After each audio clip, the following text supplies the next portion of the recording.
Oggi è il giorno del ricordo dei defunti, tradizionale messa celebrata al cimitero Bonamorone di Agrigento. Giustiziato lunedì scorso Angelo Castronovo, 65 anni, di Palma di Montechiaro, il terzo morto ammazzato nella faida tra due famiglie. Il Sor Optimist compie 25 anni, inaugurata mostra ad Agrigento.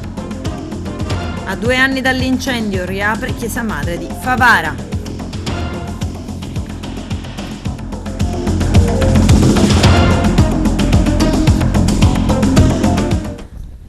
Bentrovati gentili telespettatori al nostro appuntamento con l'informazione. Oggi è il giorno del ricordo dei defunti. I camposanti sono stati presi d'assalto dalle persone che hanno voluto rendere omaggio ai propri cari. Ad Agrigento, tradizionale messa celebrata ai piedi del sacrario dedicato ai caduti in guerra nel cimitero Bonamorone, alle presenze delle autorità. Il nostro direttore Arturo Cantella. Si è svolta questa mattina al cimitero comunale di Bonamorone la cerimonia di commemorazione dei defunti in occasione della giornata del 2 novembre, presenti le più alte cariche civili, militari e religiose che sono riuniti a piedi del monumento dedicato ai caduti in guerra. A celebrare la Santa Messa è stato il vicario del vescovo Don Giuseppe Cumbo, essendo Don Damiano impegnato presso l'isola di Linosa per la manifestazione dei defunti. Prima dell'inizio della funzione religiosa è avvenuta la deposizione della corona di fiori al monumento dei caduti, al sacrario, a cura di una delegazione rappresentanti del comune di Agrigento, tra questi il vice sindaco Giupia, il presidente del consiglio comunale Civiltà. Quindi la lettura dei salmi, oggi quella tratta dal Vangelo secondo Matteo: venite benedetti dal mio Padre. Quindi la riflessione di Don Giuseppe Cumbo rivolta ai fedeli presenti. Sentiamo uno stralcio dell'omelia. Ma se questa è una realtà, una situazione che comunque infonde tristezza nel nostro cuore, dall'altro lato il nostro essere cristiani, il nostro essere qui convocati alla mensa della parola e dell'Eucarestia ci spinge ad aprire il cuore alla speranza. È vero, non abbiamo un contatto fisico con i nostri cari, ma il ricordo continua a farli vivere dentro di noi, e soprattutto la gratitudine per quello che hanno seminato nel nostro cuore e nella nostra vita. E ci dà consolazione la pagina del giudizio, con la descrizione del giudizio universale di Matteo, perché tutti i gesti di carità e di amore che i giusti non si erano neanche accorti di aver fatto sono quei gesti che arricchiscono e impreziosiscono la vita quotidiana. E quindi il dare un bicchiere d'acqua a chi ha sete, il dare da mangiare a chi ha fame, il fare visita a chi è solo, sono quei gesti che possono rendere più bella la nostra vita e che hanno reso importante e bella la vita di coloro che noi oggi ricordiamo. Perché se li ricordiamo è perché hanno scritto anche delle pagine belle nella nostra storia personale. Allora lasciamoci illuminare dalla parola di Dio, e la tristezza del distacco deve essere illuminata dalla certezza che i fedeli che hanno creduto e sperato nel Signore oggi godono al suo cospetto. Ce lo ricordava anche ieri l'Evangelista Giovanni nella sua prima lettera che abbiamo ascoltato nella solennità di tutti i santi. Siamo in cammino verso una meta, e questa meta sarà appunto la visione beatifica di Dio. Lo vedremo così come Egli è. Perché? Perché noi siamo Suoi figli, siamo eredi di Dio, siamo coeredi di Cristo, e Lui attraverso la Sua morte e la Sua risurrezione ci ha innestati nella vita divina. Brevemente allora vorrei ripercorrere con voi queste 3 pagine della scrittura che abbiamo ascoltato. La prima ci indica il sentiero della speranza che deve sempre illuminare la nostra storia, ed è la speranza che il profeta Isaia consegna al popolo di Israele attraverso la parola stessa del Signore. Dice: il Signore stesso preparerà per tutti i popoli un banchetto di grasse vivande. È la descrizione del banchetto escatologico, della fine dei tempi, in cui il Signore stesso servirà coloro che sono stati fedeli. E ci sono 4 verbi in particolare che il profeta mette in evidenza, che descrivono il modo di agire di Dio. Preparerà il banchetto, strapperà il velo che copriva la faccia di tutti i popoli, eliminerà la morte per sempre e farà scomparire l'ignominia del suo popolo. Sono 4 azioni a favore del popolo fedele. Sono 4 azioni che Dio compie a favore di coloro che hanno creduto e che hanno sperato in Lui. Ed è questo quello che ci permette di aprire veramente il cuore alla speranza e di confidare nella parola del Signore, sapendo che coloro che abbiamo amato, servito e che hanno anche contribuito alla nostra crescita umana e spirituale, trasmettendoci anche la fede, oggi sono serviti da Dio, oggi sono consolati da Dio, oggi possono vedere Dio. E allora il valore della nostra preghiera ci permette di spalancare il cuore a questa speranza che per noi deve essere una certezza. E il fatto che un giorno ci ricongiungeremo insieme e godremo al cospetto di Dio deve spingerci a vivere bene i nostri giorni. Se il primo sentiero è quello della speranza, il secondo è quello della fede. Perché siamo chiamati a sperare? Perché dovremmo sperare? Perché dobbiamo credere nella parola di Dio. E la parola di Dio oggi, in particolare nella seconda lettura, ci mette dinanzi ad una verità sulla nostra identità cristiana. Noi siamo figli di Dio, dice l'Apostolo Paolo alla comunità dei Romani. E il fatto di essere figli, di non essere schiavi, significa che siamo eredi di quanto il Signore Gesù ci ha guadagnato sulla croce, cioè la vita eterna. Parliamo adesso del giallo di Palma di Montechiaro. Lunedì scorso Angelo Castronovo, 65 anni, è stato giustiziato. È il terzo morto ammazzato nella faida tra due famiglie, Rallo e Azzarello. Vediamo. Un bracciante agricolo di Palma di Montechiaro, Angelo Castronovo, 65 anni, è stato ucciso in contrada Cipolle, in zona di campagna, in territorio di Licata, lunedì scorso. L'uomo, che di recente era stato arrestato per armi, è stato assassinato con diversi colpi di arma da fuoco mentre stava lavorando in campagna. Castronovo è stato giustiziato. L'uomo è stato raggiunto da un colpo di pistola alla tempia, un paio di colpi esplosi con fucile a pallettoni che lo hanno preso in diverse parti del corpo, alcuni anche al volto. Castronovo, in un primo momento accusato di 2 omicidi, è stato rinviato a giudizio per l'ipotesi di detenzione e porto illegale di armi. Il 30 luglio del 2020 è stato arrestato dalla squadra mobile di Agrigento nell'ambito dell'inchiesta su una faida che avrebbe provocato 2 omicidi come conseguenza del furto di un trattore. Ad innescare la faida sarebbe stato proprio il furto del mezzo agricolo nel 2013 commesso dai fratelli Ignazio ed Enrico Rallo ai danni di Salvatore Azzarello. Un messaggio che per alcuni in queste porzioni di terra suona come un affronto. A Palma il 9 novembre del 2015 e il 22 agosto del 2017 vengono messi a segno 2 agguati. Del primo ne fa le spese Enrico Rallo, 39enne, colpito da numerosi colpi di arma da fuoco nei pressi di un bar. Ad ucciderlo, secondo la versione iniziale della procura, sarebbero stati lo stesso Castronovo e Salvatore Azzarello, 37 anni. Secondo il PM, la morte di Rallo sarebbe stata vendicata da alcuni parenti e amici. Poi Castronovo avrebbe partecipato all'omicidio di Salvatore Azzarello, 39enne.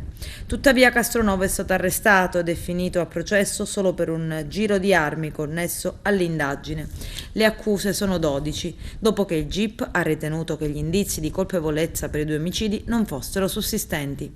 Adesso Angelo Castronovo è il terzo morto ammazzato nella faida tra le famiglie Rallo e Azzarello, da sempre in rotta di collisione. È stata disposta l'autopsia. I carabinieri hanno eseguito decine di prove dello stabbo, ovvero la ricerca di eventuali tracce di polvere da sparo addosso in altrettanti sospettabili ritenuti tali, secondo l'agenda dei sospetti delle forze dell'ordine. Tragedia a San Cataldo, in provincia di Caltanissetta, in contrada Vassallaggi, dove 3 persone intente ad accendere un barbecue hanno subito gravi ustioni. Uno dei 3, Alessandro Tommasella, di 21 anni, è morto all'ospedale Garibaldi di Catania, dove è stato trasportato con un'autoambulanza del 118 dall'ospedale Sant'Elia di Caltanissetta. Gli altri 2, Salvatore e Rosario Matraxia, di 56 e 22 anni, sono ustionati. I carabinieri sono al lavoro per ricostruire l'esatta dinamica dell'incidente. Tommasella lavorava con suo padre nella concessionaria di famiglia di mezzi agricoli nella zona industriale di Caltanissetta. 2 presunti scafisti senegalesi sono stati fermati dai poliziotti della squadra mobile di Agrigento perché accusati di aver condotto il barchino in ferro in cui è divampato l'incendio che ha causato la morte di una bambina di 2 anni e un neonato di poco meno di 1 anno. Si tratta di 2 senegalesi di 25 e 33 anni accusati in concorso di favoreggiamento dell'immigrazione clandestina e di morte come conseguenza di altro reato. Il provvedimento di fermo è stato disposto dalla Procura di Agrigento, guidata dal facente funzioni Salvatore Vella. Ad eseguirlo i poliziotti della squadra mobile agli ordini del vicequestore aggiunto Giovanni Minardi. Il fermo è stato convalidato dal GIP del Tribunale di Agrigento Stefano Zammuto. Durante la navigazione le pessime condizioni del motore e l'imperizia dei 2 scafisti nazisti, scrive la procura, hanno portato alla morte di diversi migranti, almeno una donna che è finita in mare e che è stata considerata dispersa, e dei 2 piccoli. È arrivata lunedì sera la sentenza del maxi processo Nebrodi, l'inchiesta scattata nel gennaio del 2020 su presunte truffe agricole con ben 101 imputati. I giudici del Tribunale di Patti, dopo una lunga camera di consiglio, hanno emesso la sentenza di primo grado disponendo 600 anni di carcere e oltre 4 milioni di confische. I giudici hanno deciso 91 condanne e 10 assoluzioni. Una sentenza storica letta in aula dal presidente della sezione penale del Tribunale di Patti, Ugo Scavuzzo, con accanto i colleghi Andrea La Spada ed Eleonora Vona. La lettura, dopo 8 giorni di decisione in Camera di Consiglio, è durata oltre un'ora.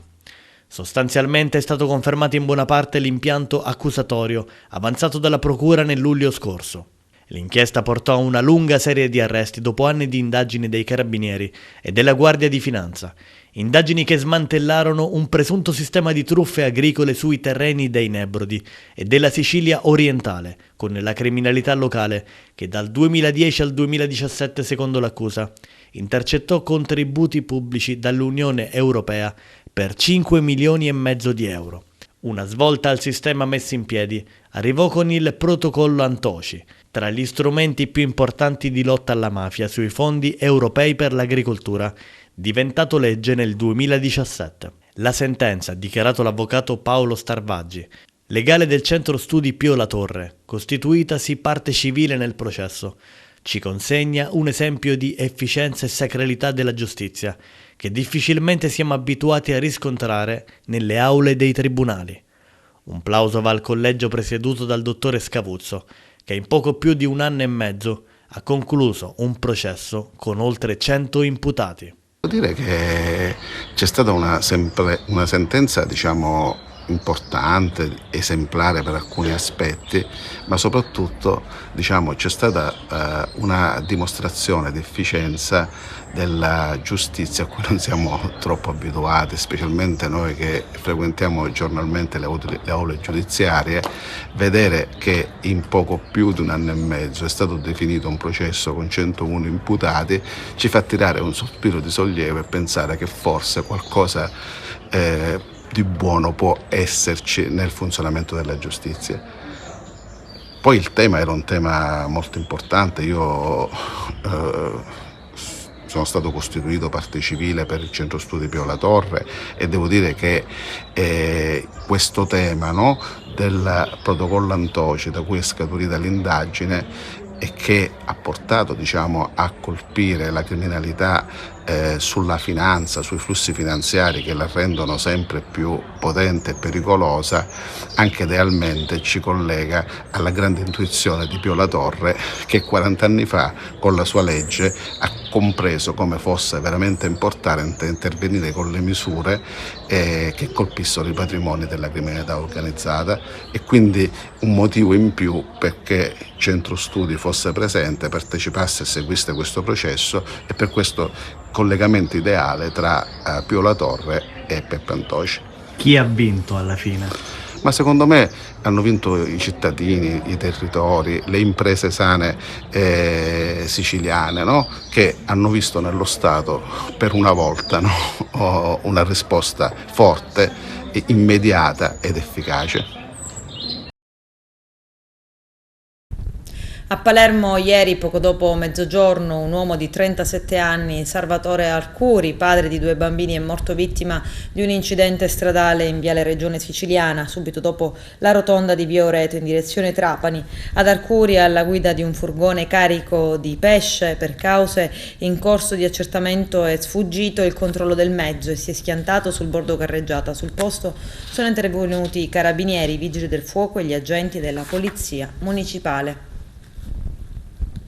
Altro incidente stradale in territorio di Messina, lungo la strada statale 115 nei pressi della frazione di Galati, ha provocato la morte di un uomo di 55 anni per causa in corso di accertamento da parte dei carabinieri e dei vigili urbani intervenuti sul posto insieme al personale dei 118. Lui, alla guida di una moto, si è scontrato con un'automobile con a bordo 2 persone, entrambe ferite e trasportate al policlinico.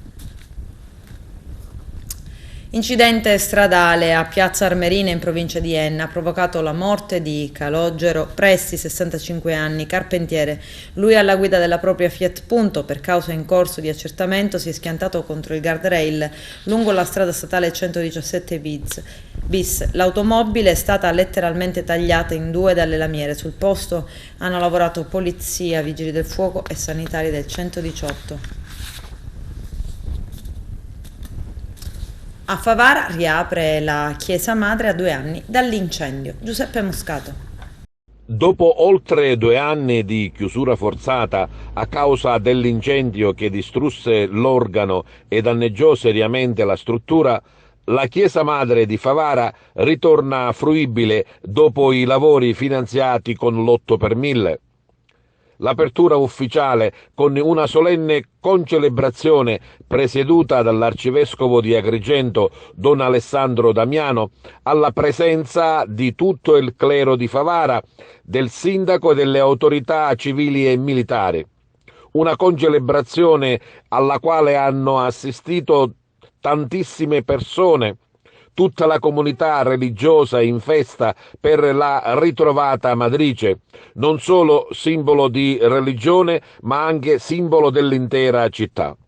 Sono stati 2 anni difficili perché è mancata la presenza della Matrice nella città, anche perché una città così grande ha bisogno di un grande spazio e qui a Favara è l'unica chiesa che può accogliere, diciamo, un grande numero di fedeli. Siamo veramente felici anche perché con tutto che è durato 2 anni questo spazio di tempo le cose sono andate, diciamo, per il verso giusto, perché io avevo paura che si potessero prolungare molto di più.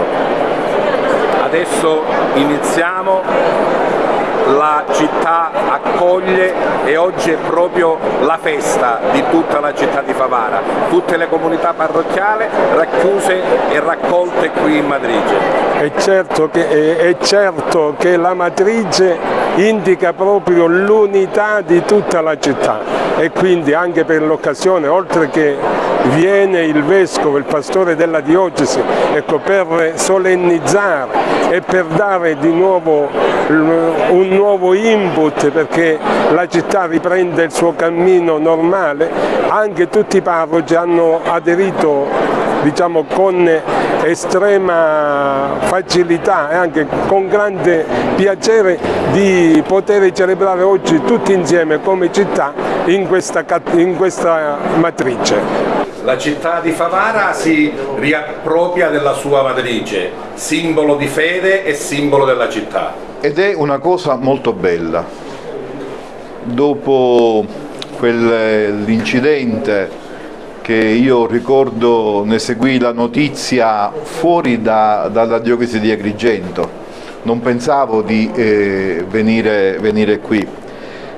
Dopo quell'incendio che ha causato tanti danni, lo sappiamo, lo sa la città, a questa chiesa madre, questo edificio di culto che veramente è di grande respiro, non solo per gli spazi che ha, ma per quel respiro proprio che riguarda la fede. Questo è il primo impegno che abbiamo assunto insieme all'Arcivescovo dopo l'incendio del 2020. Avevamo assunto un impegno che era quello di riconsegnare alla comunità ecclesiale di Favara e alla città tutta dedicata il suo simbolo. In meno di 1 anno e mezzo il progetto e i lavori, dobbiamo dire grazie alla Conferenza Episcopale Italiana e all'8 per 1000, dobbiamo affermarlo con fierezza che questo è un lavoro che non è stato fatto con i fondi della Regione e dello Stato, ma quell'8 per 1000 che i cittadini, quelli che oggi sono qui e i fedeli o quelli che oggi sono qui a messa hanno firmato perché una piccola parte andasse per la loro comunità. Ed ecco che grazie a questo sistema, a questo strumento, in meno di 1 anno e mezzo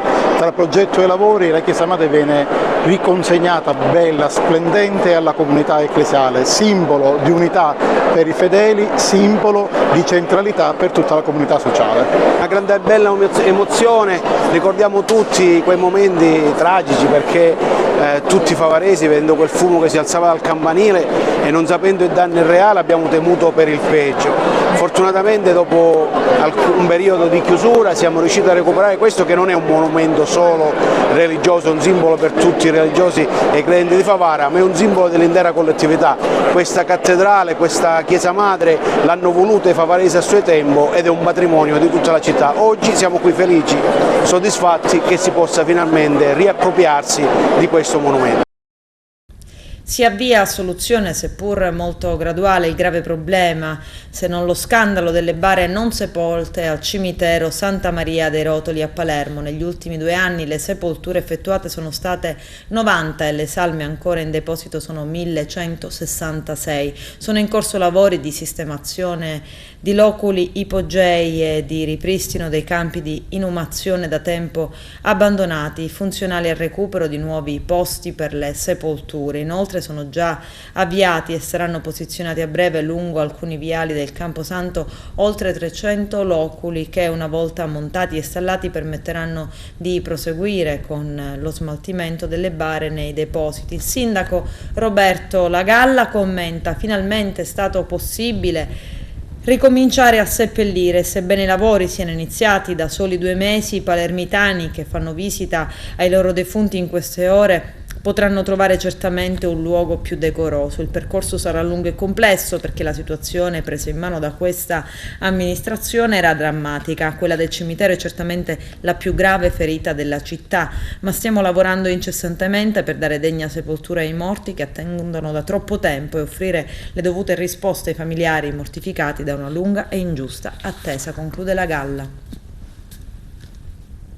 Il presidente della regione Renato Schifani annuncia il proprio impegno al fine di ripristinare le ex province con l'elezione diretta e afferma: uno dei primi atti del mio governo dovrà essere quello di trovare una soluzione legislativa che permetta di reintrodurre le vecchie province con elezione diretta. Non è un fattore squisitamente elettorale o campanilista, ma oggi mancano gli interlocutori per alcuni servizi di base. È necessaria una presenza istituzionale sul territorio più efficace e più capillare.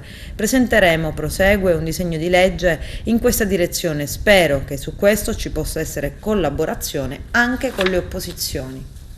Prenderà il via venerdì 4 novembre e proseguirà fino a domenica 6 l'esercitazione nazionale sul rischio sismico Sisma dello Stretto 2022. L'iniziativa è organizzata dal Dipartimento della Protezione Civile, d'intesa con le regioni Calabria e Siciliana, le prefetture di Reggio Calabria e di Messina, in collaborazione con le componenti e le strutture operative del Servizio Nazionale di Protezione Civile.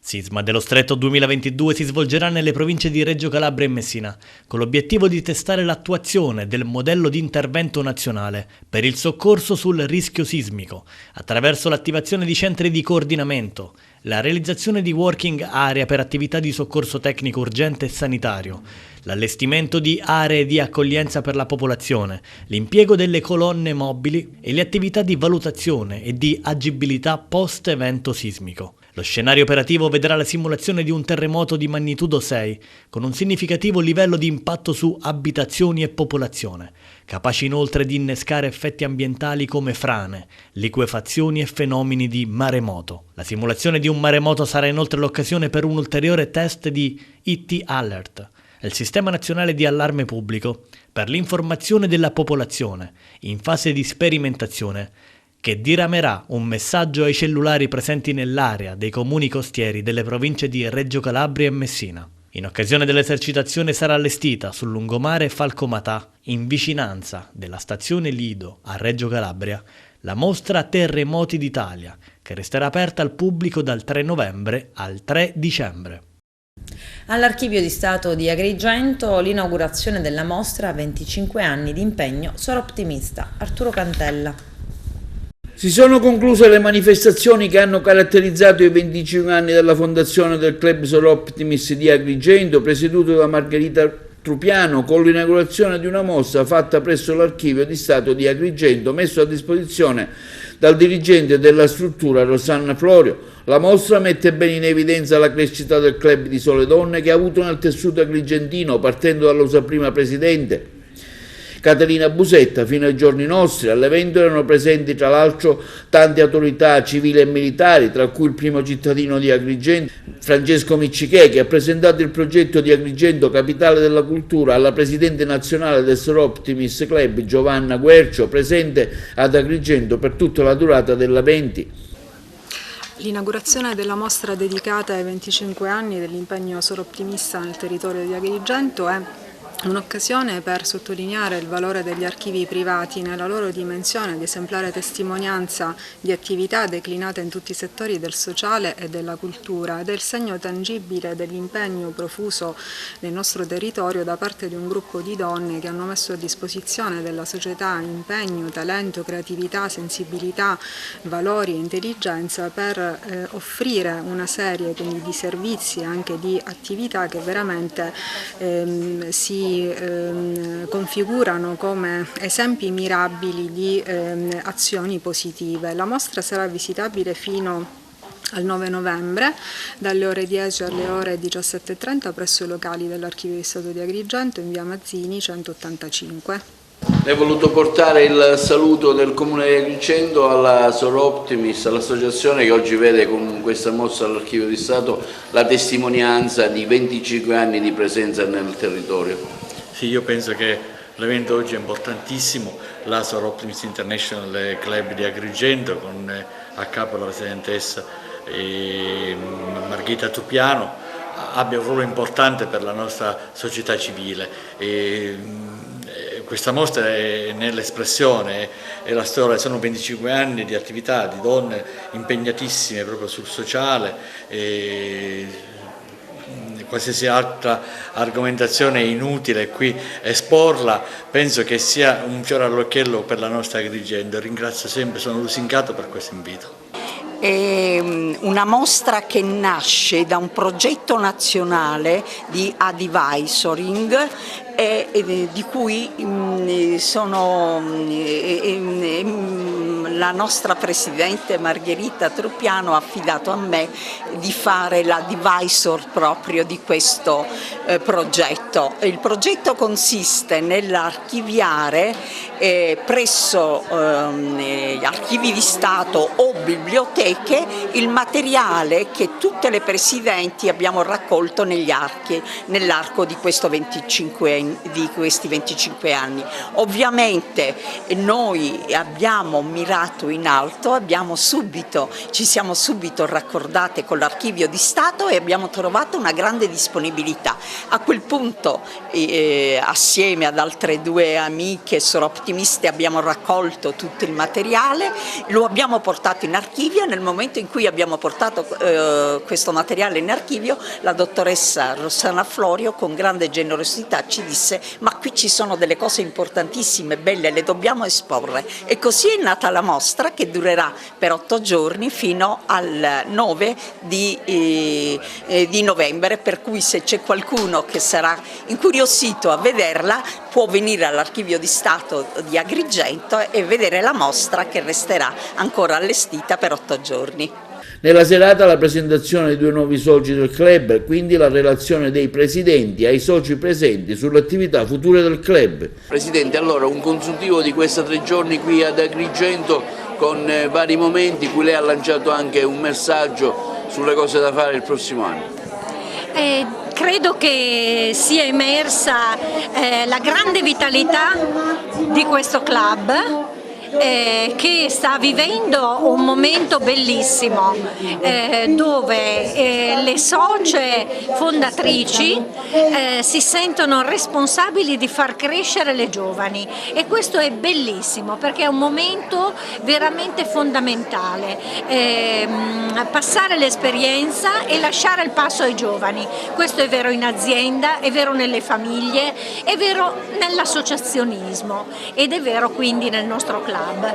Noi abbiamo quindi sentito parlare di tanti progetti, abbiamo visto tante figure diverse intervenire, tutte figure importanti nel club. Abbiamo visto l'ingresso di due bellissime giovani, bellissime dal punto di vista umano, che abbiamo apprezzato molto, e quindi il mio bilancio è tutto positivo, assolutamente positivo, e parto da Agrigento con veramente la speranza che le donne,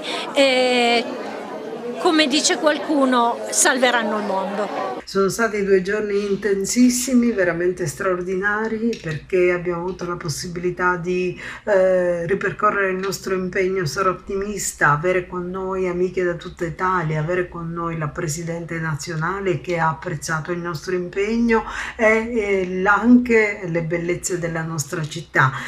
Dobbiamo ringraziare veramente quanti si sono adoperati perché questo evento diventasse un grande evento. La dottoressa Rossana Florio per la mostra all'Archivio di Stato, e ancora la nostra nuova socia Domenica Brancato e padre Pontillo, che ci hanno accolti nel Mudia, e tutte le amiche che si sono prestate per l'organizzazione, il Parco Archeologico della Valle dei Templi, che tramite Valentina Caminneci ci ha permesso di gustare le bellezze archeologiche, e la nostra città, che è bellissima ed è stata apprezzata da tutti. Un uomo di 45 anni di Canicattì è stato ristretto ai domiciliari perché indagato di maltrattamenti e atti persecutori a danno dell'ex moglie. Nonostante ciò ha mantenuto la sua condotta molesta, aggravandola perché non solo lei ma ha anche minacciato il compagno di lei. Ecco perché i poliziotti del commissariato di Canicattì lo hanno trasferito in carcere ad Agrigento. Si tratta di un operaio canicattinese. Adesso c'è la pubblicità, a tra poco vi aspetto.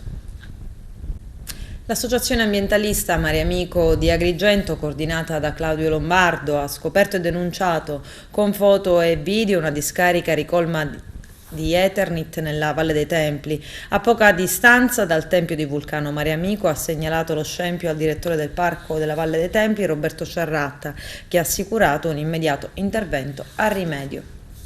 Devo fare una premessa. Mi sono sempre occupata di questo torrente anche negli anni precedenti con l'associazione Fare Ambiente. Abbiamo monitorato per ben 2 anni le acque di Alcamo Marina. Inverno, autunno e primavera le acque erano molto inquinate, mentre nella stagione estiva si notava un calo dell'inquinamento. Adesso continua il mio impegno e già il 3 agosto del 2022 è stata convocata la commissione per avere delle risposte. Ci sono state diverse segnalazioni, uno scorrere di acqua di colore strano, schiuma. Abbiamo convocato l'assessore a Ramo, ha spiegato che stavano facendo tutti i controlli, ancora non era chiaro quello che era accaduto. In questo momento ci troviamo in un tratto alla foce del torrente Canalotto. Ancora tutt'oggi, al 2 novembre, possiamo notare che il colore delle acque non è cambiato, la schiuma è evidente. Dal 3 agosto al 2 novembre sono passati 3 mesi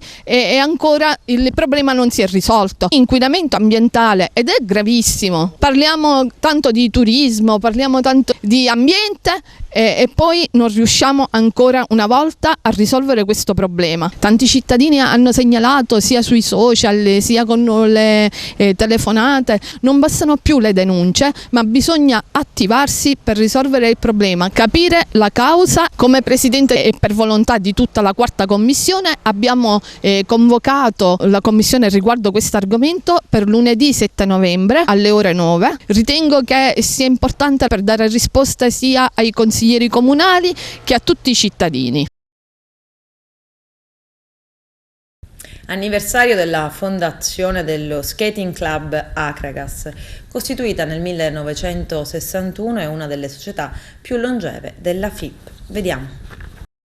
Lo Skating Club Acragas ha celebrato il 60° anniversario di fondazione. Quella dello Skating Club Acragas è una storia lunga 60 anni, una storia rievocata dal presidente Lillo Argento nella cerimonia di premiazione svolta sabato scorso nella Sala Rosa del Teatro Pirandello di Agrigento, alla presenza dei rappresentanti di CONI, Panathlon e Comune. Iniziata nel 1961, l'attività rotellistica ha portato via via alla conquista di ben 7 titoli italiani, 20 podi nazionali, successi in campo internazionale, un atleta in maglia azzurra a cui si sommano circa 300 titoli regionali. Nella sua prestigiosa attività figura anche l'organizzazione ad Agrigento lido di 7 meeting internazionali di pattinaggio artistico, ci rivolgiamo agli anni 70, insomma un palmarès e un'età che collocano lo Skating Club Acragas come il sodalizio sportivo ancora più attivo, più longevo in città, con atleti che hanno portato tanta luce allo sport. Nella città dei templi, la società che ha promosso la costruzione di ben 2 piste rotellistiche, una a San Leone e una al Parco Icari, fornendo al Comune e alla Cassa per il Mezzogiorno i progetti. Nel suo direttivo la società ha annoverato esponenti di spicco, quali il provveditore agli studi in Pallomeni, il professor Vincenzo Reale, il direttore del San Giovanni di Dio Ciumè, persino il presidente della regione Angelo Bonfiglio, quale presidente onorario. Un riconoscimento particolare alla società riservato al CONI, rappresentato dal delegato provinciale Antonello Attanasio, e al Panathlon, ritirato dal presidente Gerlando Amato. Un riconoscimento andato anche al Comune di Agrigento. Tra i premiati della serata figura anche l'atleta più rappresentativo della città, Giuseppe Ciumè, che ha colto 5 titoli italiani, 3 podi nazionali, vittorie in Coppa Europea, in gare, in campo internazionale, compresa una in Belgio con la maglia azzurra. Per i suoi successi è stato insignito del premio regionale Beppe Viola dal 1989 a quello dell'atleta dell'anno nel 1991. Oltre a Ciumè, la società ha premiato Alessia Lentini. Gli altri campioni e medaglie in campo nazionale avevano ottenuto riconoscimento 5 anni fa. Gli altri premi lo skating li ha conseguiti da alcuni dirigenti che nel frattempo hanno contribuito alla crescita della società, come Emilio Scalzo, alla memoria, Enzo Migliore e Dino Ciumè. Maurizio Di Mauro, Lanfranco Lantieri. Un ricordo dell'evento è stato consegnato anche al dirigente in carica Alfonso Craceffi e a tutti gli atleti oggi in organico. Con questo è tutto, termina qui l'edizione del telegiornale. Grazie per la gentile attenzione e per essere stati con noi. A presto.